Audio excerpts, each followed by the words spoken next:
Kabanata 1036. Althea, nasaan ang nanay mo? Tanong ni Teacher Yu. Bahagyang naging solemn na ang mukha ni Althea, at nauutal siya, ang aking ina. Pumunta siya sa bahay ng isang kamag-anak. Nagpahayag ng pagtataka si Teacher Yu, nabalitaan ko na nagkasakit ang nanay mo. Gumaling na ba siya? Tumanggo si Althea. Matapos talakayin ang ilang karagdagang detalye, tumayo si Teacher Yu para umalis. Mag-usap kayong magkapatid, mauna na ako, nakangiting sabi ni Teacher Yu. Tumawa ng masama si Lito, magtiwala ka, guro, hindi kami mauubusan ng pag-uusapan ng kapatid ko. Inikat ni Lito ang kanyang mga mata bilang tugon. Sige, Palam, umalis si Teacher Yu na gamaan ang pakiramdam. Pagkasara ng pinto, tumingin si Althea kay Lito at malamig na sinabi, bigyan mo ako ng antidote. Tamad na humiga si Lito sa sofa, sure, I can give you the antidote. But first, tell me, kanino ka nagtatrabaho ngayon?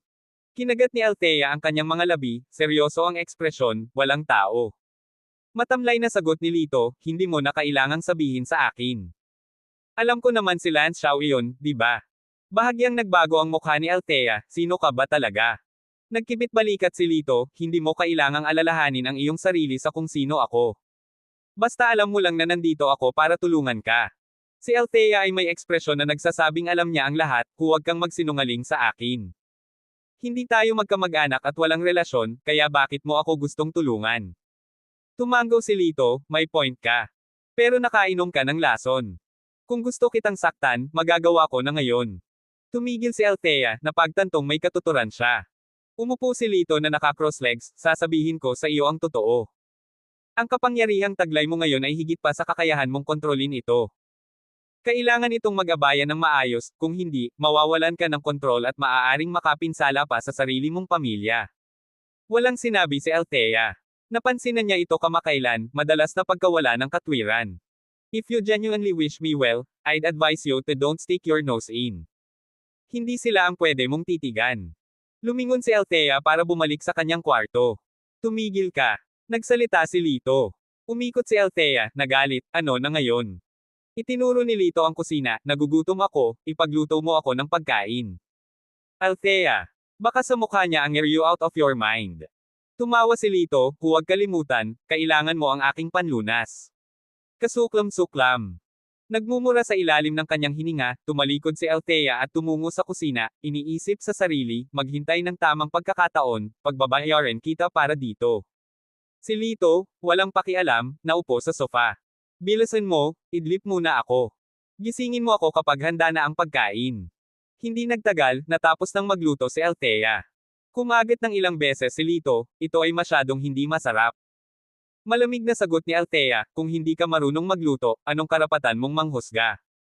Iniangat ni Lito ang kanyang manggas, tumungo sa kusina, maghintay lang at tingnan. Makalipas ang halos kalahating oras, 2 bowl ng vegetable noodles ang lumabas sa hapagkainan. Hey! Yun lang. Ngumisi si Althea na may mapanuksong ngiti. Sumagot si Lito, ang mga ito ay hindi ordinaryong pansit at gulay. Ginagarantiya ko ang isang kagat na ito, at maaalala mo ito sa natitirang bahagi ng iyong buhay. Masyadong madaldal.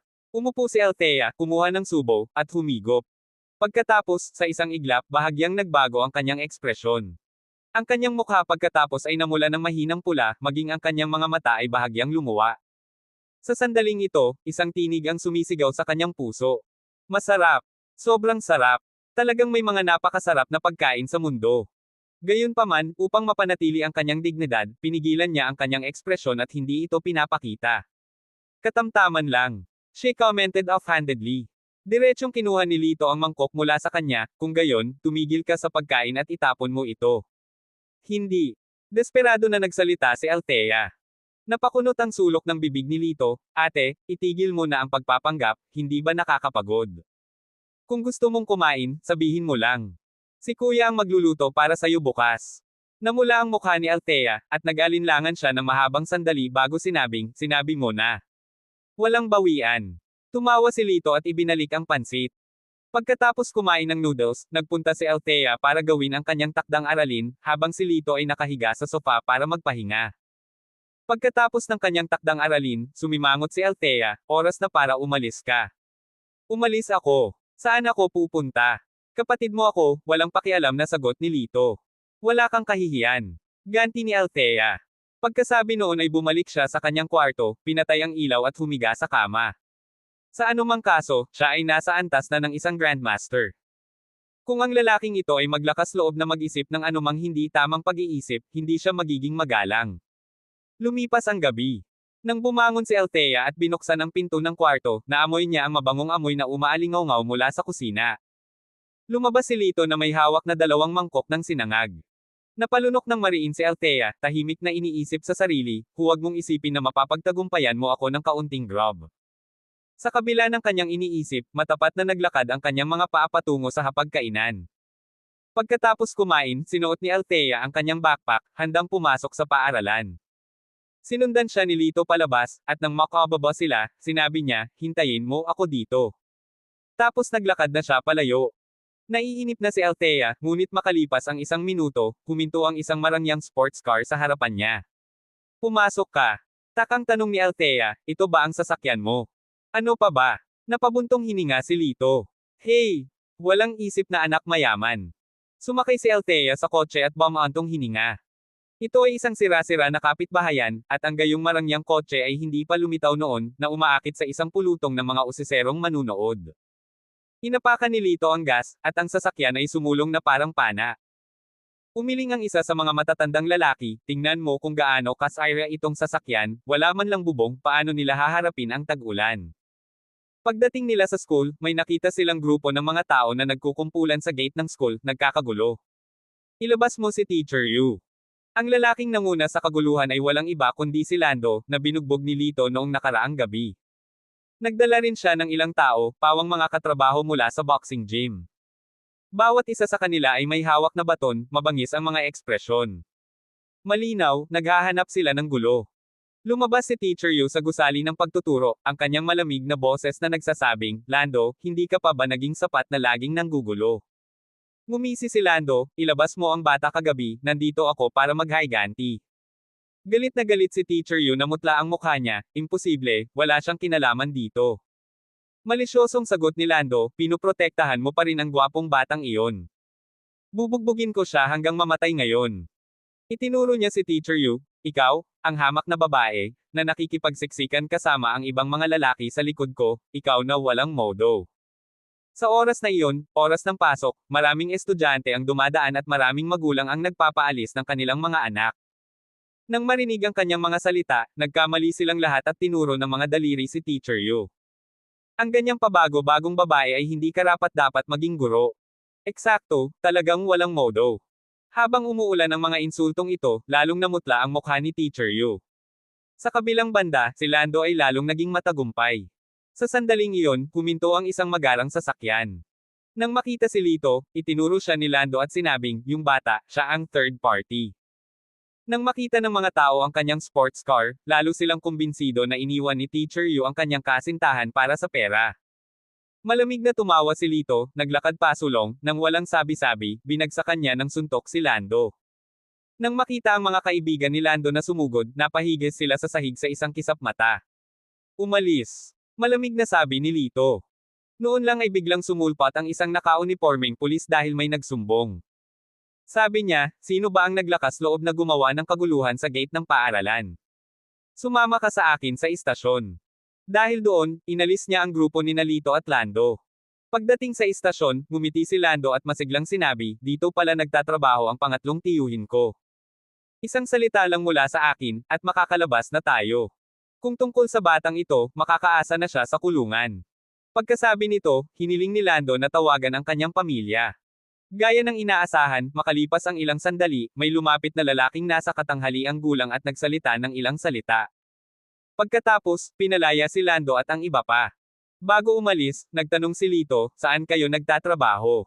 Ngumisi si Lando, hindi mo maiisip na maghiganti, di ba? Sasabihin ko sa iyo, basta kaya mo. Nagtatrabaho kami sa Xiongba Boxing Club.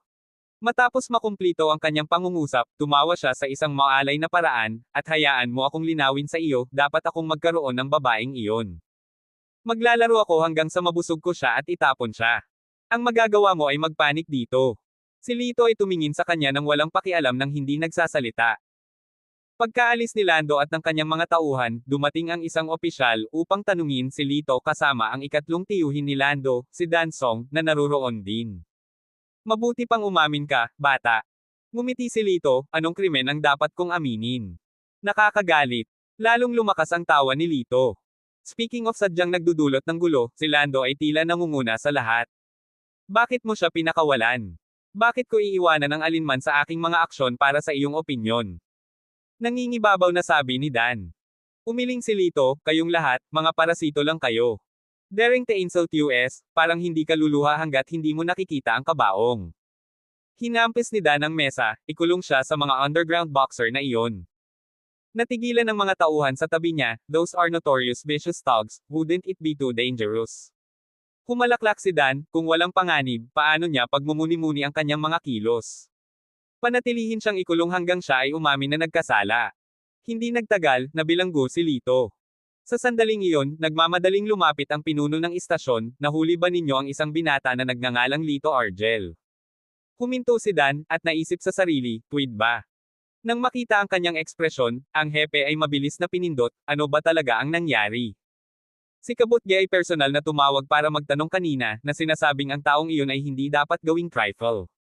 Labis na nakonsensya si Dan, ngunit matigas na idinagdag, hindi pwede, para siyang ordinaryong tao, na hindi man lang nagsalita nang ikulong namin siya. Sa eksaktong sandaling iyon, isang sasakyan na malaki na pumarad sa may pasukan at isang lalaking nagmumula sa isang mabigat na pangangibabaw at aura ang lumabas sa sasakyan. Nang makita ang pagdating, namutla ang mukha ng lahat. Iyon ay Knife Lord 3 na si Boy Eto daw. Siya ang pinakamatigas sa ilalim ng lupa na kahit na ang pinakamataas na awtoridad ay kailangang tumabi. Mr. Dao, ano ang nagdala sa iyo dito? Magalang na tanong ng department head. Tumingin sa paligid, sumagot si Boy Eto Dao, nandito ako para hanapin ang boss ko. Natigilan ng department head, ang amo mo. Si Boy Eto Dao, na may tabako sa bibig, ay tumango at sinabing, isang binata, na medyo gwapo, ay nagngangalang Lito Argel. Nag-text siya sa akin kanina para hanapin siya rito. Nang marinig ang mga salitang ito, agad na nawala ang lahat ng kulay sa mukha ni Dan. Pawis na pawis ang department head dahil sa takot, at hinampes si Dan sa ulo, nagtatanong sa iyo si Mr. Dao. Ang lakas ng loob mong hindi sumagot kaagad. Alam ng malungkot na mukha na si Dan na siya ay mapapahamak, nauutal at sinabing, siya ay nakakulong. Ano? Nanlaki ang mga mata ni Boy Eto sa galit, nagbabala siya, kung hindi masaya ang amo ko, mas mabuting mag-ingat ka. Pagkatapos sabihin iyon, binigyan niya ng malakas na sipa si Dan, ano pa ang hinihintay mo? Humanda ka. Kabanata 1037. Dumating si Dan, kasama sina Boy Eto at iba pa, sa silid kung saan nakakulong ang sospek. Siya ay nangangamba. Si Lito at ang mga boksingero sa ilalim ng lupa ay pinagsama-sama sa ngayon, malamang na natalo na siya sa loob ng 1 pulgada ng kanyang buhay. Paano niya ito ipapaliwanag? Gayunpaman, nang buksan ng lahat ang pinto, natigilan sila sa tanawin sa loob. Si Lito ay maayos na kahiga sa kama, habang ang mga boksingero ay nakaluhod sa sahig, ang mukha ng bawat isa ay bogbog na bogbog. Master Lito. Si Boy Eto ay nagmamadaling humakbang pasulong, at kasabay ng isang kalabog, lumuhad ang isang tuhod sa harap ni Lito. Natakot ito sa mga liwanag ng araw kay Dan at sa direktor. Sino si Boy Eto daw? Ang hindi mapag-aalinlangan ng hari ng underworld sa Yunjong City, isang tyrant na minamaliit ang lahat. Sino ang makapagpapaluhod sa kanya sa paningin? Gayunpaman, walang pakialam si Boy Eto sa mga titig ng iba, at sinabi kay Lito, Master Lito, bakit hindi mo ipinaalam sa akin na nasa Yunjong City ka? Malugod sana kitang tinatanggap. Nanatiling nakapikit si Lito, hindi umimik. Pagkatapos ay sinabi ni Boy Eto, Master Lito, ang mabahong lugar na ito ay masyadong mapagpakumbaba para sa iyo. Mag-aayos ako ng presidential suite para sa iyo, maaari kang manatili hanggat gusto mo. Hindi, medyo maganda dito, mahinahong sagot ni Lito. Nang marinig ito, naramdaman ni Boy Eto na may higit pa sa pahayag ni Lito kailangang may kwento sa likod ng kanyang mga salita. Tumayo siya, tumingin kina Direktor at Dan, ang kanyang ekspresyon ay mahigpit, ano ba talaga ang nangyayari? Pakiusap, ipaliwanag mo kung bakit nakakulong si Mr. Lito dito. Hindi napapansin ng Direktor ang nangyari, ngunit sa paghusga sa sitwasyon, tila isang makabuluhang issue. Tinanong niya si Dan, anong nangyari? Bumuhos ang malamig na pawis sa noo ni Dan. Natigilan siya at hindi makapagbigay ng paliwanag. Kung hindi ka maglinis, pwede mong halikan ang posisyon mo. Binalot ng gulat ang direktor nang makita ang kalagayan nito. Nang walang ibang pagpipilian, kinailangan ni Dan na ibuhos ang beans tungkol sa buong sitwasyon. Dahil naroon si Lito, hindi siya nang ahas na palakihin o baluktutin ang kwento. Nang marinig ang kanyang salaysay, ang mukha ng direktor ay namumula sa galit. Sinipa niya ito, ano ang lagi kong sinasabi? Maging walang kinikilingan at panindigan ang batas, pinapasok mo lang iyan sa isang tenga at sa kabila, di ba? Director, pasensya na. Please, bigyan mo ako ng isang pagkakataon para makabawi. Dahil alam niya ang problema niya, lumuhad si Dan, na humingi ng awa. Hindi pwede yan. You better brace yourself for the punishment. Habarin mo yung uniforme mo. You're not fit to wear it. Matigas ang paninindigan ng direktor. Kasunod nito, sinubukan niyang pakalmayan si Boy Eto, Sir, wala akong alam sa bagay na ito, kung hinding-hindi mangyayari ang sitwasyong ito. Kinawian siya ni Boy Eto, ayokong marinig ang mga walang laman na salita na iyon. Sabihin mo lang sa akin kung ano ang plano mong gawin. Tiyak na haharapin ko ng mahigpit si Dan, pangako ng direktor. Tumawa si Knife Master Boy Eto, may iba pa ba? Napatalo ng hepe bago mabilis na yumuko sa 90-degree na anggulo kay Knife Master Boy Eto, paumanhin. Bakit ka humihingi ng tawad sa akin? Sumulyap si Knife Master Boy Eto kay Lito, inaresto mo si Young Master Lito, at hahayaan na lang natin na dumausdas iyon. Napabuntong hininga ang hepe, mas madaling mag-imbite ng gulo kaysa alisin ito. Pinandilatan niya si Dan, simulan mong sampilan ang iyong sarili. Hindi ka titigil hanggat hindi sinasabi ng Young Master Lito. Labis na pinagsisihan ni San ang kanyang mga ginawa, ngunit hindi siya nang ahas na tumanggi. Wala siyang choice kundi ang sampilan ang sarili. Makalipas ang halos 10 minuto, nagsimulang mamaga ang kanyang mukha. Malayang bumangon si Lito. Nang makitang nangyayari na ang mga bagay-bagay, mabilis na tumawa ang Knife Master Boy Eto, Young Master Lito, pakiusap, nag-order ako ng pribadong silid para sa iyo. Pakitikim ang mga espesyal na pagkain ng lungsod. Tumayo si Lito sa kama, hindi interesado. Ngunit ang master ng knife na si Boy Eto ay hindi nang ahas na magpakita ng kaunting pahiwatig ng kawalang kasiyahan, patuloy na tumatango, magagawa natin ito kapag may oras ka. Nakatayo sa gilid si Chief, gulat na gulat. Siyang dominant boxing gym. Umupo si Lando sa boxing ring, isang kapatid na nagpamasahe sa kanyang balikat. Kuya Lando, nakakabilib ka talaga. I wonder how that kid is faring by now, puri ng lalaki. Masungit na ngumiti si Lando, buong pagmamalaki na nagpahayag, ano pa kaya siya? Marahil kalahating bagbog hanggang mamatay. Nakipagkompetensya sa akin, hindi niya malalaman kung paano siya namatay. Sa sandaling bumigkas ang mga salitang iyon, may pumasok. Nang makita ang bagong dating, nagpahayag ng pagtataka si Lando, Tito Dan, bakit ka nandito? Ang bisita ay si Dan. Pumasok siya na madilim ang mukha, tinakpan ito ng kamay. Malinaw na tiningnan ni Lando ang kanyang mukha, nagulat, sinabi niya, ano ang nangyari sa iyong mukha? Mukhang nabash ka. Oo, paano nangyari ang batang iyon? Tinuruan mo ba siya ng magandang leksyon? Sunod-sunod na tanong ang sinabi ni Lando.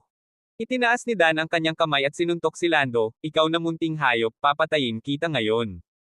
Tinakpin ni Lando ang kanyang ulo, inosenteng nagtanong, bakit mo ako hinahampas? Sa sandaling ito, maraming tao ang pumasok, ang nangunguna ay si Lito. Paano nakalabas ang batang ito? Uncle Dan, what is going on? Si Lando ay lubos na natulala. Lumuhad ka at humingi ng tawad kay Master Lito. Utos ni Dan. Ako, lumuhad para sa kanya. Sino siya sa tingin niya? Halatang galit si Dan. Sa sandaling iyon, nagsalita si Master Boy Eto, kunin mo ang isang tao na bumasag sa boxing gym na ito para sa akin. Kaagad, isang grupo ng mga tao ang dumating, at sa loob ng ilang minuto, umalis sila sa boxing gym na wasak. Sino ba kayong mga tao, nang ahas na basagin ang boxing gym namin? Sapat na ba kayo sa buhay? Malakas na sigaw ni Lando. Isang subordinate ni Master Boy Eto ang nagsalita, ang taong ito ay si Master Boy Eto daw. Nang marinig ang pangalang, Master daw, naging puti ang kutis ni Lando. Ito ay isang taong hindi niya pinangbihasang pukawin mula sa malayo. Master Boy Eto. Lugi siya. Hindi niya maintindihan kung bakit pati si Master Boy Eto daw ay kikilos para sa gwapong batang ito. Inihayag ng opisyal, lahat kayo ay pinaghihinalaang gumagawa ng gulo at makukulong. Kaagad, lumitaw ang ilang opisyal ng gobyerno, na pinususan si Lando at ang kanyang mga kasama. Si Lando ay napuno ng panghihinayang. Hindi niya inasahan ang magiging resulta nito. Lumakad ang opisyal kay Lito, magalang na nakangiti habang sinasabi, Mr. Argel, nasisiyahan ka ba sa resultang ito? Tinapunan siya ni Lito ng hiwalay na sulyap, huwag mo munang ikulong si Lando, kailangan ko pa rin siya para sa isang bagay. Ang opisyal ay labis na napahiya. Umubo na lang siya ng awkward, nagpapanggap na parang walang nangyari, at tuloy-tuloy na tumango, sige, walang problema, feel free to use him. Sa loob ng paaralan. Sa wakas ay nakarating na sa pagtatapos ng klase, nag-alala si Teacher Yu kay Lito, at nakaramdam ng pagkabalisa. Tinawag niya si Althea sa kanyang opisina at sinabing, pagkatapos ng paaralan, pumunta tayo sa istasyon ng pulisya upang makita ang iyong kapatid. Tutal, nasangkot siya dahil sa akin.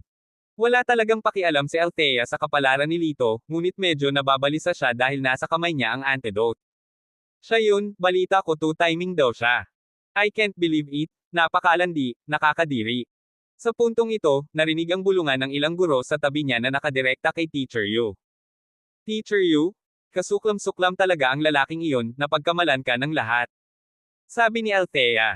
Nasaktan si Teacher Yu, ngunit hindi niya maipakita ang kanyang emosyon sa harap ng kanyang mga estudyante.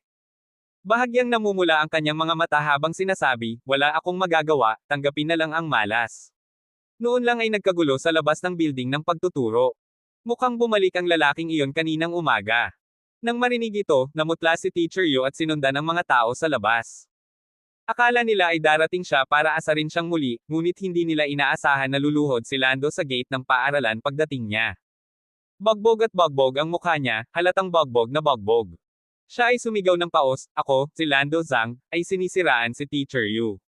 Ako ay basura, hindi ako tao. Nang marinig ito, sa wakas ay naunawaan na ng lahat. Kaya paninirang puri. Alam ko, si Teacher Yu ay mukhang isang mabuting babae. Si Lando ay patuloy na sinisigaw ang pariralang ito sa loob ng halos kalahating oras. Narinig ito ng buong paaralan, hanggang sa hindi na niya ito maisigaw. Tumulo ang mga luha sa kanyang mukha nang lumingon siya kay Lito, Master Lito, hindi na ako makasigaw, masisira ang lalamunan ko kung gagawin ko. Nang makitang malapit na ang oras, ikinaway ni Lito ang kanyang kamay, inutusan ang mga opisyal sa paligid niya, alisin siya. Si Lando ay dinala. Magalang na sinabi ni Boy eto daw, Master Lito, interesado ka ba sa girong iyon? Maaari kitang tulungan kung gusto mo. Sinulyapan siya ni Lito, malamig at nakakamatay ang boses, umalis ka na. Natakot si Boy eto daw na walang pawis, tinatango ang kanyang ulo na parang isang manok na tumutusok, agad-agad, Sir. Huwag kang magalit, huwag mag-atubiling makipag-ugnay sa akin tuwing kailangan mo ng isang bagay. Dahil doon, tahimik siyang umatras kasama ang kanyang mga tauhan. Matapos maalis ang mga alingawngaw, naramdaman ni Teacher Yu na maaari nilang muling itaas ang kanilang mga ulo sa lipunan. Gayunpaman, medyo naguguluhan siya, bakit biglang dumating si Lando para humingi ng tawad. Iminungkahi ni Althea, marahil ay nagkaroon siya ng biglaang konsensya. O baka inayos na ng pulis ang katotohanan. Tumango si Teacher Yu, siguro. Pagkatapos ng klase, lumabas sina Althea at Teacher Yu sa gusali ng pagtuturo, nakita si Lito na nakatayo sa malayo sa gate ng paaralan.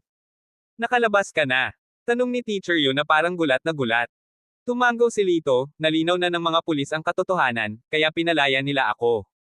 Paumanhin sa pagkalagkad sa iyo dito, tila na konsensya si Teacher Yu. Ayos lang ako, sabi ni Lito. Pagkatapos ng ilang pag-iisip, tila napahiya si Teacher Yu, kung gayon, bilang tanda ng aking pagpapahalaga, paano ko ba kayo tretuhin ni Althea sa hapunan ngayon? Kaagad, tumanggi si Althea, hindi pwede. Kailangan pa niyang tapusin ang assassination assignment na inayos ni Lance Xiao ngayong gabi. Nang makita ang kanyang nag-aalalang hitsura, si Lito, gayon paman, ay nagpasya na kontrahin siya, well, maraming salamat, Teacher Yu. Huwag mo na lang pansinin ang mga salita ng aking bastos na nakababatang kapatid, sa aming pamilya, ang salita ko ay batas. Di nagtagal, dinala ni Teacher Yu sina Lito at Althea sa malapit na restaurant. Habang nakaupo, nagtatakang nagtanong si Teacher Yu, bakit magkaiba ang apelyido ninyong magkakapatid? Ba't isa-isa kayong sumusunod sa inyong mga magulang? Casual na tumango si Lito. Nagtanong muli si Teacher Yu, sino sa mga magulang mo ang may apelyidong Argel? Lito, ama. Althea, ang aking ina. Guru Yu. Sinipa ni Lito si Althea sa ilalim ng mesa. Mabilis na inayos ni Althea ang sarili, mahiyain, paumanhin, mali ang naalala ko. Ang apelyido ng tatay ko ay Argel. Natahimik si Teacher Yu. Hindi nagtagal, nakahain na ang mga pagkain, at silang tatlo ay nagkaroon ng maayos na pagkain. Si Althea ay palaging abala. Sa kalagitnaan ng kanyang pagkain, bigla siyang tumayo at sinabing, pupunta ako sa banyo.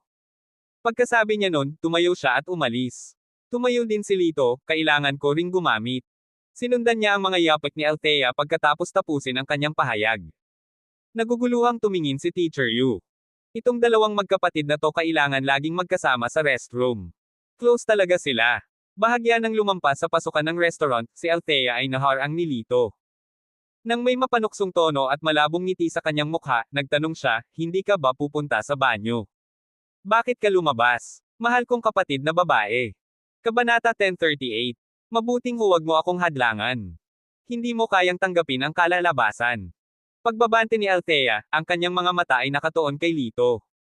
Oh, gusto kong malaman kung ano ang magiging resulta nito. Si Lito ay tila lubos na hindi natakot. Ang kamay ni Althea ay nasa kanyang bulsa, mahigpit na nakahawak sa isang litrato. Itinuon ni Lito ang kanyang tingin, inagaw ang larawan at nagtanong, sino ang tatlong taong ito? None of your business. Malamig na sagot ni Althea. Kung gayon, wala kang pupuntahan ngayong gabi, nakatatakot na desisyon ni Lito. Nang matalo, walang pagpipilian si Althea kundi ihayag ang katotohanan, inutusan ako ni Lance Xiao na patayin sila. Napakunot ng noo si Lito dahil sa komento. Para magawa ng isang bata ang ganoong gawain, talagang isang walang awa na hayop si Lance Xiao. Sumama ka sa akin, utos ni Lito. Huwerte. Kapag hindi ko ginawa ang utos niya, papatayin niya ang nanay ko. Tanong ni Althea. Malamig na tumawa si Lito, siya lang. Sa ilalim ni Lance Xiao, maraming eksperto. Huwag masyadong magtiwala, babala ni Althea. Pinunit ni Lito ang larawan, let's go. Para saan? Tanong ulit ni Althea. Ngumisi si Lito, Tara, salubungin natin si Lance Xiao. Nagulat si Althea, ngunit umiling sa loob, iniisip na masyadong optimistiko si Lito. Maya-maya, nakarating na sila sa Xiao Group. Tanong ng security guard, sino ang hinahanap mo? Sinabi ni Lito, Lance Xiao. How audacious. Do you think you can call out Mr. Xiao's name directly? Galit na sigaw ng security guard. Tumawa si Lito ng mapang-uyam, ano, isa ba siyang emperador? Kung ang kanyang pangalan ay hindi mabigkas ng malakas, ano ang itatawag ko sa kanya, Old Dog Xiao? Ikaw. Ang security guard ay hindi pa nakakita ng ganoong kasenggit na tao, na pumunta dito para lang insultuhan si Mr. Xiao. Ikinumpas niya ang kanyang kamay at tinawag ang ilan pang mga security guard, bugbugin ang walang modo na lalaking ito at itapon siya. Nang pinalibutan ng mga security guard si Lito, napahigis sila sa sahig sa loob ng ilang segundo. Diretsyong hinayla ni Lito si Althea papasok sa gusali, dinaig ang sinumang hamarang sa kanila, at dumiretso sa opisina ng Pangulo. Naabisuhan na si Lance at may grupo ng mga eksperto na magpoprotekta sa kanya. Sinipa ni Lito ang pinto, malamig na nagtanong si Lance, sino ka? Sumulyap si Lito kay Althea, ako ang kanyang kapatid. Kumunat ang noo ni Lance, bakit hindi ko narinig na may kapatid siya? Malamang ay hindi ka pa masyadong nakarinig. Tinakot mo ang kapatid ko. Bilang kapatid niya, hindi makatwiran kung hindi ko siya panindigan. Mahinahong nagsalita si Lito. Si Lance ay nagbigay ng nakakalokong ngiti, na tila hindi siya sineseryoso. Ikinawi niya ang kanyang kamay, at ang kanyang sekretarya ay naglabas ng isang portfolio, inilagay ito sa harap ni Lito. Sa kaso ay $1,000,000. Kumpiyansa na sinabi ni Lance, ang halaga ng pera na ito ay isang bagay na ang isang pamilyang tulad mo ay hindi maaaring kikitain sa buong buhay mo, kahit na hindi ka kumain o uminom. Kunin ang pera at umalis. Leaning back with an overbearing expression, he added, tungkol sa kapatid mo, pinahahalagahan ko ang kanyang mga kakayahan. Kung siya ay magtatrabaho para sa akin, ginagarantiya ko na kikita siya ng malaking pera at masisiyahan sa buhay na marangyang. Kung ang pagtulong sa iyo ay nangangahulugan ng pananakit sa mga inosenteng tao, pagkatapos ay kalimutan na ito. Sinipa ni Lito ang portfolio. Nagdilim ang mukha ni Lance, anak, wala kang utang na loob. Well, paano ito? Pangalanan mo ang presyo mo, gaano karaming pera ang maiiwan mo sa kanya. Sumulyap si Lito kay Althea, pagkatapos ay tumingin muli kay Lance at biglang tumawa. Anong tinatawa-tawa mo? Natarante si Lance. Umiling si Lito, sumagot, wala ka bang isip? Kapatid ko siya, hindi nasusukat ng pera. Akala mo talaga na masusuhulan mo ako ng pera. Ikaw ang pinakamalaking walang alam sa mundo. Si Althea, na nakatayo sa tabi ni Lito, ay natigilan at tumingin kay Lito nang may pagtataka. Ang mukha ni Lance ay naging ganap na nagtatampo. Hinampos niya ng malakas ang mesa, bata, parang hindi ka aabot sa linya hanggat hindi ka napaparusahan, old wow. Habang nagsasalita siya, isang lalaking nakasuot ng itim ang lumitaw at nag-assume ng kakaibang tindig sa boxing, ang kanyang katawan ay naglalabas ng aura ng kabagsikan. Siya ang pinakakilalang practitioner ng Wu Family Boxing mula sa Lux Country, na nasa top 15 sa Martial Arts League. Tumawa si Lance bilang tagumpay, pero, hindi pa ito tapos. Muli, ipinalakpak niya ang kanyang mga kamay, at lumabas ang isa pang lalaking nakasuot ng puting damit. Ipinakilala ni Lance, Jonal, ang ika-18 na ranggo na martial artist sa leaderboard. Sumunod, humakbang ang isa pang lalaking nakasuot ng berdeng damit. Si Joshua He, ang tagapagmana ng martial arts ng pamilya He, ay ika-13 sa leaderboard. Hindi nagtagal, napuno ang buong opisina ng mga elite fighter. Tulad ng isang auctioneer na ipinagmamalaki ang kanyang mahalagang collector's items, ipinakilala ni Lance ang kanilang mga lakas, background, at rangkang. Bawat individual sa kanila ay isang kilalang tao sa komunidad. Ang mga taong ito ay tumingin kay Lito bilang isang hayop na tumitingin sa kanyang biktima, puno ng pagmamataas at kasiyahan. Anak, sa tingin mo ba ay malaking bagay ang pagiging Grandmaster ni Althea? Sa dami ng mga elite dito, hindi kayo makakatakas kahit may pakpak kayo, matagumpay na pagmamalaki ni Lance. Gayunpaman, tila hindi nababahala si Lito. Tamad niyang sabi, ang dami nyo, mag-aaksaya ng oras para lumaban ng isa-isa. Sabay-sabay kayong lahat. Ano? Nang marinig ito, ang lahat ay natigilan, sa pag-aakalang malamang na mali ang kanilang narinig. Ngumisi si Joshua, anak, masyado ka bang maraming nainom? Sumigaw ang matandang Wu, napakawalang isip na bata. Si Lance ay tumawa ng malakas, dahil ikaw ay patungo sa iyong sariling pagkamatay, hindi ako tatutol. Hinailan ni Althea ang manggas ni Lito, nababaliw ka na ba? Hindi kita tutulungan. Sa sandaling bumigkas ang kanyang mga salita, si Joshua at ang iba ay naglunsad ng kanilang pag-atake, isang sunod-sunod na kamao at sipa ang dumating kay Lito. Napaatras si Althea, malamig na pinapanood si Lito. Napakawalang isip ang lalaking ito, hayaan ko siyang harapin ang kahihinatnan. Si Lance, na may tabako sa pagitan ng kanyang mga ngipin, ay tumikim ng masama, tumawid sa akin, ako si Lance Xiao, at pupunasan kita sa balat ng lupa. Gayunpaman, sa susunod na segundo, agad na nagbago ang kanilang mga ekspresyon. Tumayo si Lito, ipinadyak ang paa sa sahig. Boom! Umindayog ang buong gusali. Isang malakas na surge ng enerhiya ang sumambulat, lahat ng mga master na malapit sa kanya, ay agad na natangay. Maging si Lance, na nakaupo sa malayo, ay napailing at natapon, ilang beses na natamba, bago dumapo sa kanyang puwitan. Tumunog ang alarm ng gusali, lahat ay nagtakip ng ulo at tumakbo patungo sa exit, sa pag-aakalang may lindol. Bago pa makapag-react si Lance, hinawakan siya ni Lito sa kwelyo. Nasaan siya? Tanong ni Lito. Sino? Sinong sinasabi mo? Nanginginig na tanong ni Lance. Sumulyap si Lito kay Althea, ang kanyang ina. Itinikom ni Lance ang kanyang bibig, halatang ayaw sumagot. Dahil doon, sinampal siya ni Lito sa buong mukha, na naging sanhi ng pagkalito ng kanyang paningin. Hindi magsasalita, ha? Isang malamig na tawa ang kumawala mula kay Lito, na sinundan ng isa pang sampal, na naging sanhi ng paglabas ng dugo ng ilong ni Lance. Pagkatapos ng sunod-sunod na sampal, hindi na nakatiis si Lance, sa wakas ay isiniwalat ang address. Tinapon ni Lito si Lance sa tabi, at umalis kasama si Althea. Nakaluhod sa lupa, namumula ang mukha ni Lance sa galit, hindi ako mapapahinga ng mapayapa hanggat hindi ako nakakapaghiganti. Ayon kay Lance, ang ina ni Althea ay kasalukuyang ginagamot sa isang pribadong ospital na pag-aari ng pamilyang Xiao. Upang hindi makaistorbo sa ibang mga pasyente, hindi pinilit ni Lito ang kanyang pagpasok, ngunit pumasok sa ospital sa ilalim ng pagkukunwari ng pagbisita sa isang pasyente.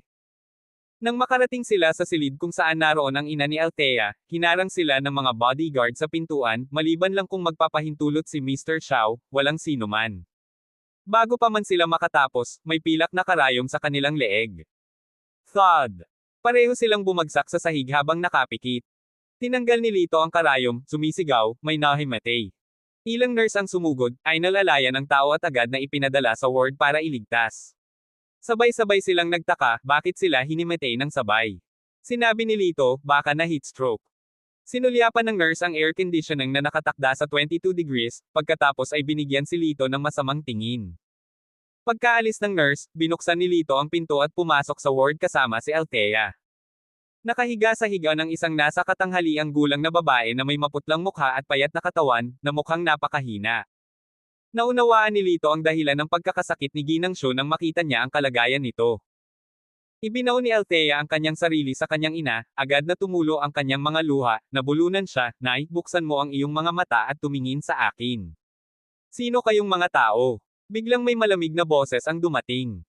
Lumingon si Lito at nakita ang isang magandang babaeng Eurasian na may mataas na ilong at malalim na mata na naglalakad papasok. Nakasuot siya ng puting lab coat, halatang doktor sa ospital. "Ito ang aking ina," sabi ni Althea. "Ito ang intensive care unit, walang pinapasok. Kailangan mong umalis ka agad," matigas na sabi ng babaeng doktor. "Hindi mo siya mapapagaling," sabi ni Lito. Tumingin ang babaeng doktor kay Lito, pagkatapos ay biglang ngumisi, "Hindi namin siya mapapagaling, ngunit kaya mo." Nakakatawa. Tumanggo si Lito sa kanyang ulo, nagsasalita sa medyo walang magawang tono, "Congratulations, tama ka. Ang buhay ng tao ay pinakamahalaga, hindi ito ang lugar para magbiro ka," malamig na sabi ng babaeng doktor. Itinaas ni Lito ang gilid ng kanyang bibig, "Kung hindi ako mali, lumalala ang kondisyon ng pasyente nitong mga nakaraang araw, at kayo ay lubos na naliligaw." Sa mga salitang ito, tumigas ang ekspresyon ng babaeng doktor. Hindi siya nakaimik.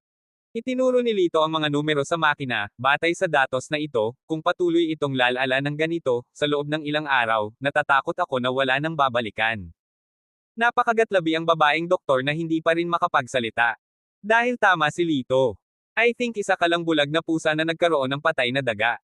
"So what if you guessed right?" Hindi pa rin naniniwala ang babaeng doktor kay Lito. Nagkibit balikat si Lito, "Gaya ng sinabi ko, ako lang ang makakapagligtas sa kanya." With that, naglabas siya ng silver needle. Nang makita ang pilak na karayom, ang babaeng doktor ay humagalpak ng tawa, "Nag-aral ako ng medisina sa ibang bansa sa loob ng 8 taon, nagtapos ng doktor ng medicine, at hindi pa ako nakakita ng sinumang gumamit ng bagay na ito para magligtas ng mga buhay. Iyon ay dahil limitado ang iyong karanasan. Ngunit sa iyong kagandahan, patatawarin kita," napangiti si Lito. "Ikaw." Ang babaeng doktor ay hindi pa nakakakilala ng isang walang modo na katulad niya. At sa gitna ng kanilang pag-uusap, mabilis na naipasok ni Lito ang karayom. Higit pa rito, nakakapagtaka, diretso niyang itinusok ang karayom sa malaking art area sa leeg ng pasyente. Nang makita ito ng babaeng doktor ay agad na nag-fuse, "Ang walang isip mo. Kung sino ang nagpahintulot sa iyo na magpatuloy, tumigil ka kaagad."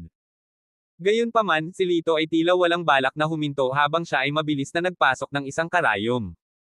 Nang makita ito, nagmadali ang mga nurse para pigilan siya, ngunit hindi nila napigilan si Lito. "Bilisan mo, tumawag ka ng security." Sigaw ng babaeng doktor. Makalipas ang ilang minuto, isang grupo ng mga security guys ang sumugod at pinigilan si Lito. Hawak ang isang karayom sa kanyang kamay, bumantong hininga si Lito, "Isang huling karayom na lang ang natitira. Tumigil ka na sa paglalaro, parang nagpunta ka dito para gumawa ng kaguluhan." Winawagayway ng babaeng doktor ang kamay, "Ilayo niyo siya." Hindi lumaban si Lito at dinala siya ng security. Maya-maya lang, sumigaw ang isang nurse, "Oh my gosh, Dr. Julie, halika na." Bumubuti na ang sitwasyon ng pasyente. Nag-iba ang mukha ng babaeng doktor habang nakatingin sa monitor na may pagtataka sa mukha. Nang makita ang mabilis na pagbabago ng data, ang kanyang bibig ay bumuo ng isang hugis O, at ang kanyang magagandang mata ay napuno ng hindi paniniwala. Sa mahinang boses, tinanong ng nurse, "Mabisa kaya ang acupuncture?"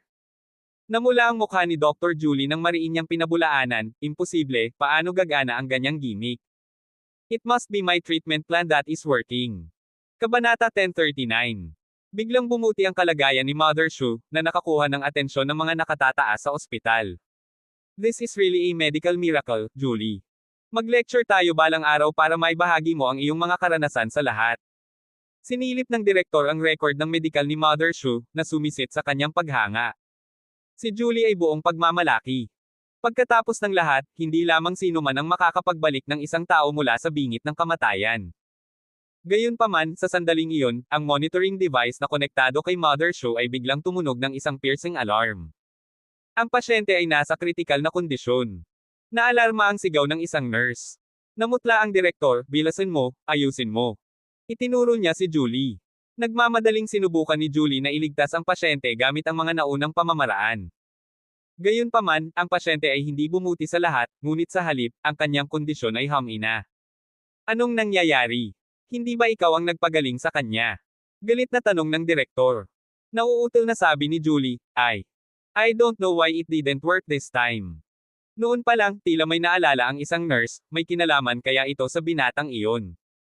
Nanlamig ang mukha ni Julie, absolutely impossible. Anong binata? Tanong ng direktor. Ikinwento ng nurse ang acupuncture treatment ni Lito. Noong siya ay kinuha, siya ay nagbubulungan ng ilang mga salita, na nagsasabi na siya ay isang needle lamang, paggunitan ng nurse. Dean, hindi na kailangang magtiwala sa mga bagay na hindi mapagkakatiwalaan, sabi ni Julie, napakatigas pa rin. Ang pagpapabuti ng pasyente ay dahil sa mga pamamaraang pangagham na ginamit ko. Wala itong kinalaman sa taong iyon. Pero napagaling mo na ba siya? Bakit lumalala ang kondisyon ng pasyente? Matigas na tanong ng Dean. Nawala ang kulay sa mukha ni Julie, well, baka may iba pang issue sa play. Tama na, hayaan mo na ang binatang iyan na lumapit ngayon, utos ng Dean. Sa security room. Pinaupo ng security officer si Lito sa isang upuan at minisyon, bata, kung ito ang dahilan ng pagkamatay ng isang tao, dumiretso ka sa kulungan. Sinisikap ko lang na iligtas ang isang tao, umiling si Lito, nagpapaliwanag. Nilinggan niya si Althea, hoy, bakit ayaw mong sabihin sa akin? Sumunod si Althea, tinutukan ng suntok ang mukha ni Lito, kung may mangyari sa aking ina, sisiguraduhin kung magbabayad ka. Mahusay na umiwas si Lito, maraming hindi nagpapasalamat. Maya-maya lang, tumakbo ang isang nurse na humihingal, ikaw. Hinihiling ka ng Dean. Ang taong tinutukoy niya ay si Lito. Natigilan ng security officer, sigurado ka. Tumango ang nurse. Kalmadong sinabi ni Lito, kung hindi ako nagkakamali, saglit na bumuti ang kondisyon ng pasyente, ngunit nagiging seryoso na naman ito ngayon, hindi ba? Paano mo nalaman? Nagulat ang nurse. Mukhang tama si director, marami ka talagang alam. Lito scoff, kung gusto mong pumunta ako, okay lang. Pero lumapit sa akin ang babaeng iyon mula kanina at humingi ng tawad sa akin. Ha!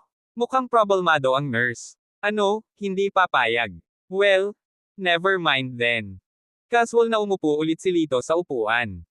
Ipinadyak ng nurse ang kanyang paa at tumakbo pabalik sa ward, inihatid ang mga salita ni Lito kay Julie at sa direktor. Mag-sorry ka sa kanya. Imposible. Pulang-pula ang mukha ni Julie habang panay ang pagtanggi. Naging seryoso ang ekspresyon ng direktor, Dr. Julie, ano ang unang tungkulin ng isang doktor? Bamulong si Julie, para iligtas ang namamatay at gamutin ang mga nasugatan. Tumango ang direktor, kaya kung may pagkakataon tayong magligtas ng pasyente, kahit 1% lang ang pag-asa, hindi tayo pwedeng sumuko. Bahagyang nagbago ang mukha ni Julie, parang may naintindihan siya. Fine, I'll apologize, but if the outcome proves his bluffing, I will definitely get him thrown in jail. With that said, pumunta si Julie sa security room. I'm sorry. Yumuko siya ng malalim sa isang 9-degree na anggulo na humihingi ng tawad. Tumango si Lito, katanggap-tanggap na ugali. Tumayo siya, nag-alis ng alikabok sa kanyang puwitan, at naglakad patungo sa ward. Sumunod si Julie sa likuran niya, lihim na ikinuyom ang kanyang mga kamao, bumubulong sa kanyang puso, huwag kang masyadong magyabang, oh. Alam kong minumura mo ako. Bakit hindi na lang sabihin ng malakas? Nagsalita si Lito nang hindi lumilingon. Napahinto si Julie, telepatiko ba ang brat na ito? Don't flatter yourself. I won't waste a second on you. I will prove soon na isa kang malaking panloloko, Julie disdainfully replied. Nang hindi siya binitawan, pumasok si Lito sa silid at mabilis na naglabas ng isang pilak na karayom, na tinusok ang isang mahalagang punto sa dibdib ni Ginang Shu. Sa halip na tanggalin ang karayom, casual siyang tumabi, isalinan mo ako ng isang tasa ng tsaa. Ayos lang ba ang ganito? Tanong ng Dean. Tumango si Lito, ganito lang. Magiging maayos sa loob ng 5 minuto. Wala bang magbubuhos sa akin ng isang tasa ng tubig? Dean, bakit ka naniniwala sa kanya? Malamig na sambit ni Julie. Ang Dean, gayunpaman, ay umiling lamang, nagkaroon siya ng patas na pag-unawa sa traditional local medicine at acupuncture. Kung titingnan ng katumpakan at bilis ni Lito nang inilapat niya ang karayom, ito ay napakataas na antas. Maaaring hindi ito mapansin ng isang ordinaryong tao, ngunit sigurado siya. Kaya naman, kay Lito, ang Dean ay may kumpiyansa pa rin. Sinabi niya sa nurse, pumunta ka at magbuhos ng isang tasa ng tubig para sa batang doktor. Gayunpaman, ikinaway ni Lito ang kanyang kamay, itinuro si Dr. Julie na may utang na loob, hayaan mo siyang gawin ito. Ikaw. Galit na galit si Julie, gusto niyang bugbugin si Lito, ngunit sa panggigipit ng presidente, nagmamakaawa siyang pumunta sa pantry para magbuhos ng tubig. Nang ihain ng tsaa, humigop si Lito, na nagpakita ng isang masiglang ekspresyon. Talagang bumuti ang kalagayan ng pasyente. Masayang bulalas ng nurse. Agad namang sumugod ang lahat, noong una ay hindi naniwala si Julie. Siya na mismo ang nagsagawa ng check-up at nakitang bumuti na nga ang pasyente. Baka nagkataon lang, katwiran niya, kahit napagtanto niyang ito ay isang kahabaan, hindi pa rin siya naniniwala kay Lito. Lumakad si Lito, gamit ang kanyang kakaibang pamamaraan para tanggalin ang mga pilak na karayom. Huminga ng malalim ang pasyente, dahan-daang huminga ng kakaiba sa hangin, at kahangahangang binuksan ang kanyang mga mata. Mommy! Tuwang-tuwang sumugod si Althea. Althea, nasaan ako? Nagtataka si Mother Shu na tumingin sa paligid. Nay, sa wakas gumaling ka na. Napaiyak si Althea sa tuwa. Good girl? Nag-alala ka. Nang makitang umiiyak ang kanyang anak, hindi napigilan ni Mother Shu ang pagpatak ng kanyang mga luha, hinahaplos ang ulo ng kanyang anak. Ang katotohanan ay malinaw bilang araw, kahit na si Dr. Julie ay hindi nais na kilalanin ito, siya ay nagkaroon na. Ang Pangulo ay paulit-ulit na nagpasalamat kay Lito, kahit na inanyayahan siya na magbigay ng mga lektura sa mga doktor. Magalang na tinanggihan ni Lito ang bawat isa, sinamahan niya si Althea upang ayusin ang paglipat ng kanyang ina, tinawag din niya si Boy Eto daw, ipinagkatiwala sa kanya na alagaan ang mag-ina. Pagkatapos, tinanong ni Lito si Althea, paano mo nakuha ang mga kasanayang ito? Sa puntong ito, nakaramdam ng pasasalamat si Althea sa lahat ng ginawa ni Lito, kaya nagpasya siyang huwag magtago ng anuman. Noong nakaraang taon, nagpunta kami ng aking ina upang maglaro sa Longya Mountain at aksidenteng nakapasok sa isang kuweba. Pagkatapos nito, natuklasan ko na ang aking pisikal na kondisyon ay mas mahusay kaysa sa mga ordinaryong tao. Tumanggaw si Lito, tiyak na ang mayamang espiritual na enerhiya doon ang nagpasigla sa potensyal ng iyong katawan. Pagkatapos ay tumingin siya sa ina ni Althea, sa kasamaang palad, ang iyong ina ay hindi gaanong pinalad. Ang kanyang katawan ay hindi makayanan ang malakas na espiritual na enerhiya, at siya ay naging mahina at nanghina. Sinabi ni Lito kay Althea, bagaman ikaw ay malakas, ang daloy ng espiritual na enerhiya sa iyong katawan ay magulo. Kung magpapatuloy ito, tiyak na mawawalan ka ng kontrol, na nanganganib sa mga nasa paligid mo. Nang marinig ito, nagsimulang mag-alala si Althea, dahil napansin din niya na ang kanyang emosyon ay lalong nagiging hindi makontrol. Maaari mo ba akong tulungan? Tanong niya. Tumanggaw si Lito, kaya ituturo ko sa iyo kung paano magsimula, kung paano kontrolin, at tuturuan ka rin ng mga diskarte. Nakatayo doon si Althea, tila nag-alinlangan sandali, pagkatapos ay direktang lumuhad sa harap ni Lito. Medyo nagulat si Lito, ano ito? Malakas na sinabi ni Althea, hindi mo ako maaaring turuan ng walang kabuluhan, kung hindi mo iniisip, gusto kitang igalang bilang isang master. Tumawa si Lito, tiyak na wala akong pakialam. Sa planetang ito, natatakot ako na walang sino man ang nakakuha ng isang disipulo sa antas ng Grandmaster. Nagre-respeto ako sa iyo, Master. Mangyaring tanggapin ang aking pagpapatala. Yumuko si Althea ng may paggalang. Pagkatapos ng kanyang trabaho, pumunta si Biblin sa parking lot ng kumpanya. Paglapit niya sa kanyang sasakyan, dalawang matipunong lalaking nakaitim ang lumabas sa gilid. She stepped back ng maingat at nagtanong, ano ang sinusubukan niyong gawin? Anong ginagawa mo? Nasaktan mo ang isang tao na hindi dapat mayroon ka. Siyempre, tuturuan ka nila ng leksyon. Ngumisi ang matipunong lalaki. Nag-isip sandali si Biblin at nagtanong, si Nino Xiao ba? Nagbago ang mukha ng matipunong lalaki habang pinuri, si Miss Lin talaga ang pinakamagandang babae sa mundo ng negosyo. Hindi lang maganda, matalino ka pa. Inilabas ni Biblin ang kanyang telepono, handang tumawag sa pulis, binabalaan kita, huwag kang magulo. Mabilis na inagaw ng matipunong lalaki ang kanyang telepono habang sinunggaban siya ng isa pang tao. Magkasama, itinali nila ang kanyang mga kamay at paa, itinapon siya sa likurang upuan ng isang kotse. Nang nasa loob na ng sasakyan, lumingon sa likod ang lalaking driver. Sa likod niya, si Biblin ay nakagapos at nakadapa, nakasuot ng puting propesyonal na kasuotan, ang kanyang katawan ay hubog at nakakaakit. Nag-aalangan, bamulong siya, Naku, napakagandang babae, para lamang sa eksklusibong kasiyahan ni Nino Xiao. Anong magagawa natin? Siya ang iyong master, sabi ng isa pang lalaki, gayunpaman, pagkatapos niyang magsaya, maaari tayong magmakaawa sa kanya. Baka bibigyan niya tayo ng mga natira.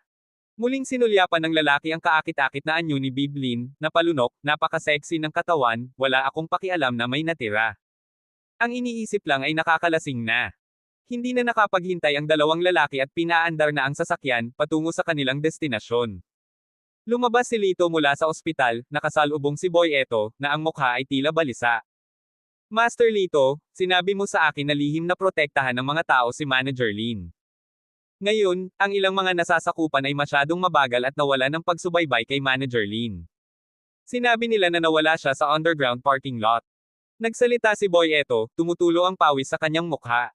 Kumunat ang noo ni Lito, anong ibig mong sabihin, nawala? Sinabi ni Master daw, nawawala ang tao, ngunit narito pa rin ang sasakyan. Paano naman ang surveillance? Tanong ni Lito. Nahihirapang sinabi ni Master daw, ang pagsubaybay ay sadyang winasak, dahil ito ay isang organisado at pinagplanuhang pagkidnap. Yung mga taong kumidnap sa kanya. Bahagyang ikinunot ni Lito ang sulok ng kanyang bibig, ang kanyang madilim na mga mata ay puno ng lamig. Natakot ang mukha ni Master daw, lumuhad siya sa sahig ng may malakas na kalabog, Master Lito, ako ang bahala, parusahan mo ako ayon sa gusto mo. Ikinaway ni Lito ang kanyang kamay, tumayo ka, ito ang unang pagkakataon. Hindi ko na ituloy. Pero kung mangyari ulit, ikaw na mismo ang magdadala ng parusa. Nakahinga ng maluwag si Master daw na para bang nakaligtas siya sa isang kalamidad, oo. Pagkatapos ay tinanong niya, sino ba talaga ang kumidnap kay Mr. Lin, maaari ba itong maging kakompetensya? Bumaba ang tingin ni Lito, tumingin sa unahan, may naisip akong tao, kumuha ng mag-iimbestiga, kung nasaan si Nino Xiao ngayon. Kabanata 1040. Nino Xiao.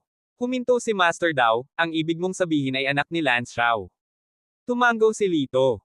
Nakaramdam ng matinding kalungkutan si Master daw para kay Lance Xiao.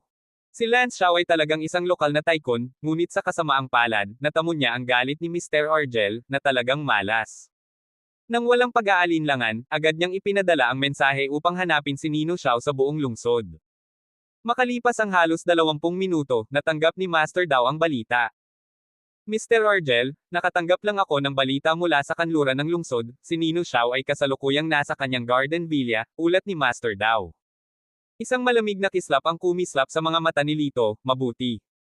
Mr. Argel, ang mayabang na ito ay naglakas loob na kumilos kay Chief Lin. Bakit hindi ako magsama ng ilang lalaki at turuan siya ng leksyon? Sabik na mungkahi ni Master daw. Hindi na kailangan sinumang maglakas loob na saktan si Biblin, personal kong haharapin, malumanay na sinabi ni Lito, ngunit malinaw na naramdaman ni Master daw ang isang pagpatay na layunin na nagmumula sa kanyang mahinahong tono. Kinilig siya nito. Tila may isang tao para sa isang kakilakilabot na kapalaran. Samantala, sa Garden Villa sa kanlurang lungsod. Naiwan si Biblin sa isang kwarto at tinanggal ang kanyang pireng. Bitawan mo ako, binabalaan kita, mayroon akong isang makapangyarihang kaibigan, kapag nalaman niya ang ginagawa mo sa akin, hindi kanya bibitawan. Malakas na sabi ni Biblin habang nanginginig sa takot sa isang sulok.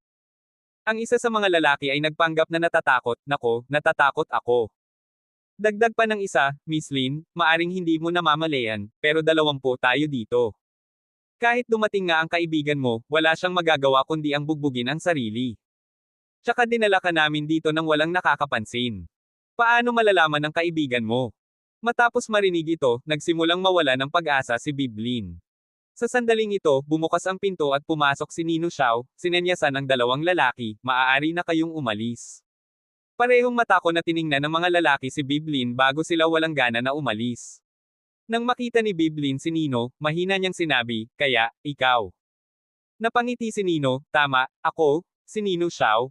Palaging naghihiganti. Miss Lin, dapat ay handa ka noong pinalayas mo ako sa hotel para sa batang iyon. Naiinis na sagot ni Biblin, nagkamali ka noong araw na iyon, at mayroon kang lakas ng loob na maghiganti. What? Mayabang na babae, sinisisi mo pa rin ako sa puntong ito. Itinaas ni Nino ang kanyang kamay at hinampas si Biblin, na nagmamayabang, oo, naghihiganti ako. Ano ang gagawin mo dito? Pagkasabi nito, ngumiti siya ng malas habang papalapit kay Biblin. Paatros, nagtanong si Biblin, ano ang sinusubukan mong gawin? Ano sa tingin mo? Napangiti si Nino, sinasabi ng lahat na si Miss Lin ang unang kagandahan ng mundo ng negosyo. Dapat kong sabihin, mayroon ka nga talagang magandang figure. Dahil ayaw mong aminin ang iyong pagkakamali, bakit hindi mo ako tumbasan ng iyong katawan? Kinuha ni Biblin ang desk lamp at marahas na inihampas ito sa ulo ni Nino. Nakalulungkot na miss niya nang madaling umiwas si Nino, wild woman, I like it. Samantala, sa labas ng mansyon. Dumating si Lito sa pasukan ngunit pinigilan siya ng isa sa mga tauhan ni Nino nang papasok na siya. Watch your step. This is a private residence not a public place. Get lost. Pagkasabi nito, tinulak ng subordinate si Lito. Tumugon si Lito na may malapad na ngiti, nandito ako para makita si Nino Xiao. Ikaw. Ang lalaki ay tumingin kay Lito pataas at pababa, napansin ang kanyang karaniwang kasuotan na halos hindi katulad ng kanilang Master Xiao. Sino ka sa tingin mo ang niloloko mo? Bakit ipapakilala ng young master namin ang sarili niya sa isang tulad mo?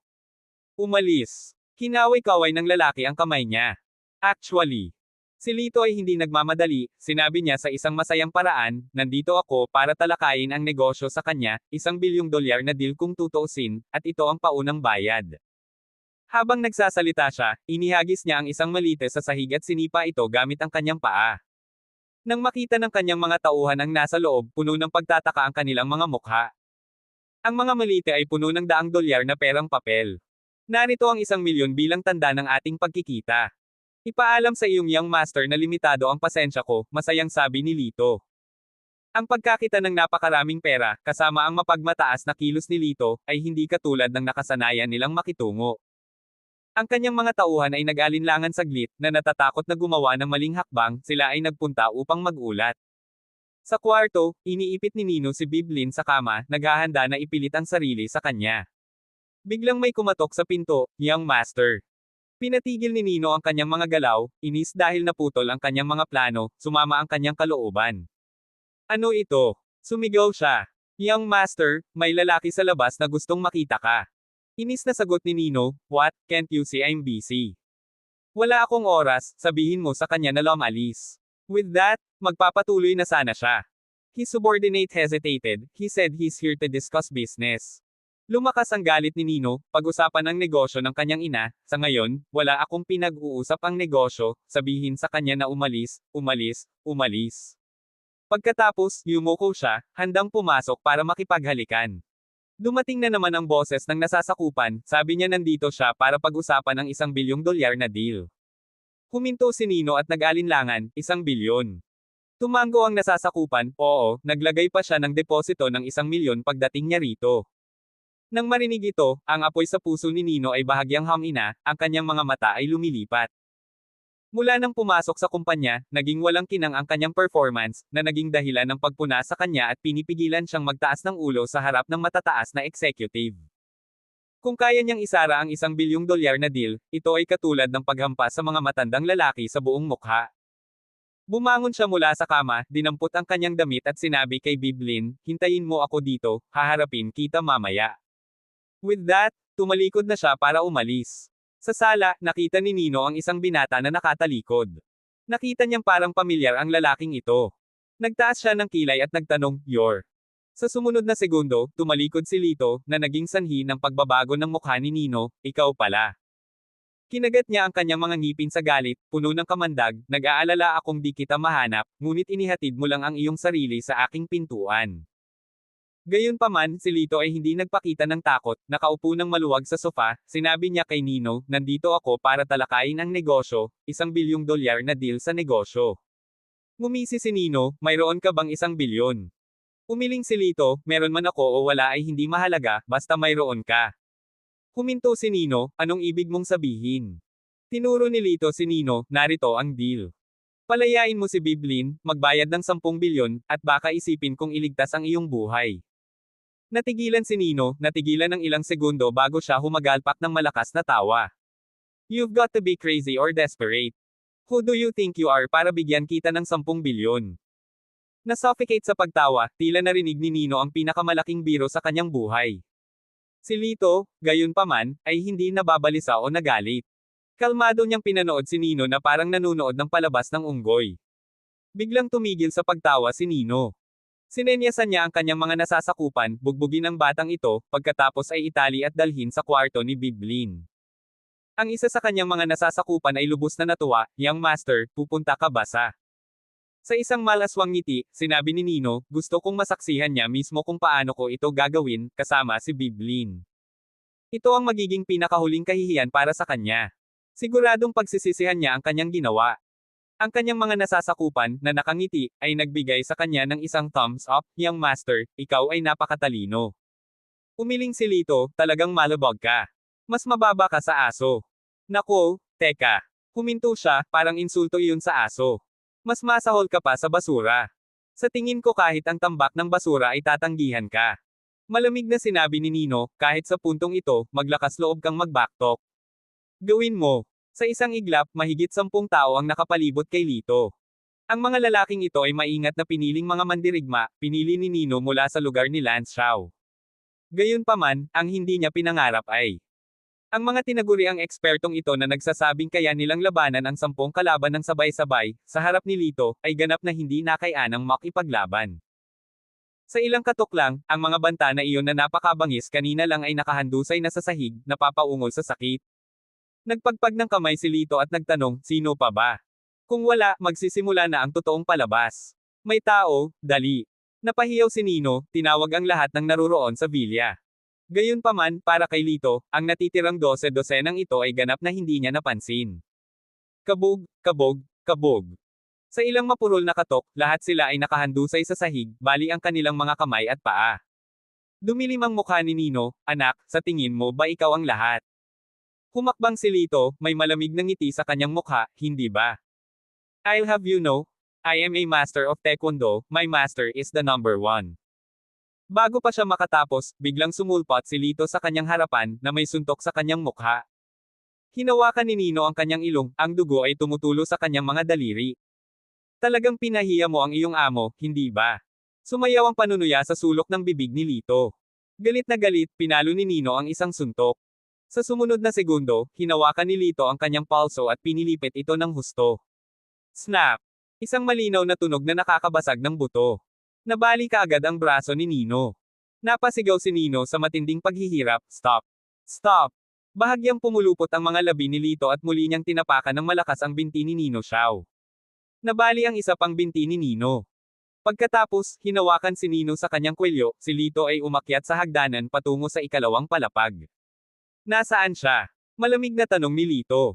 Lubos na natakot, si Nino ay walang pagpipilian kundi ang sumagot.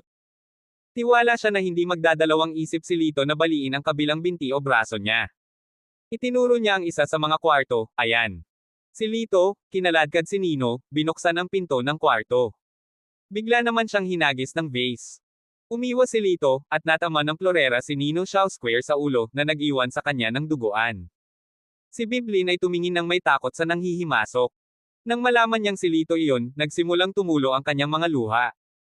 Si Lito, itinapon si Nino sa isang tabi, ay humakbang pasulong at kinulong ang nanginginig na si Biblin sa kanyang mga braso, mahinang bamulong, huwag kang matakot, nandito ako ngayon. Tinulungan niya si Biblin na tumayo, tinanong siya kung nasaktan siya. Umiling si Biblin. Sinabi ni Lito, lumabas ka muna, may kotseng naghihintay sa labas ng pinto, may kailangan akong asikasuhin dito. Si Biblin ay masunaring umalis sa villa. Sa puntong ito, bumaba si Lito, pumili ng dalawa sa kanyang mga tauhan na hindi masyadong malubhang na sugatan at inilagay sila sa isang kwarto kasama si Nino Xiao. Sumunod, binigyan ni Lito ang bawat isa sa dalawang subordinate na ito ng gamot na tableta. Si Nino Xiao ay may kakilakilabot na premonition sa kanyang puso, ano ang gagawin mo? Napangiti si Lito, hindi ka ba mahilig makipaglaro sa mga ito? Nakakainip ang palaging pakikipaglaro sa mga babae, subukan ang mga lalaki. Ito ay isang pinahusay na bersyon ng gamot, ito ay magdudulot sa kanila ng matinding pagnanasa, hilingin sa iyo ang kaligayahan. Pagkasabi nito, kinuha niya ang isang telepono, ginawang video mode, itinutok ang camera sa kama at inilagay ito sa isang cabinet. Pagkatapos, nilock niya ang pinto mula sa labas. Pagkaraan ng ilang minuto, nagmula sa loob ang malungkot na iyak mula kay Nino Xiao. Makalipas ang halos 5 oras, unti-unting huminto ang mga tunog. Walang ekspresyong pumasok si Lito at kinuha ang telepono.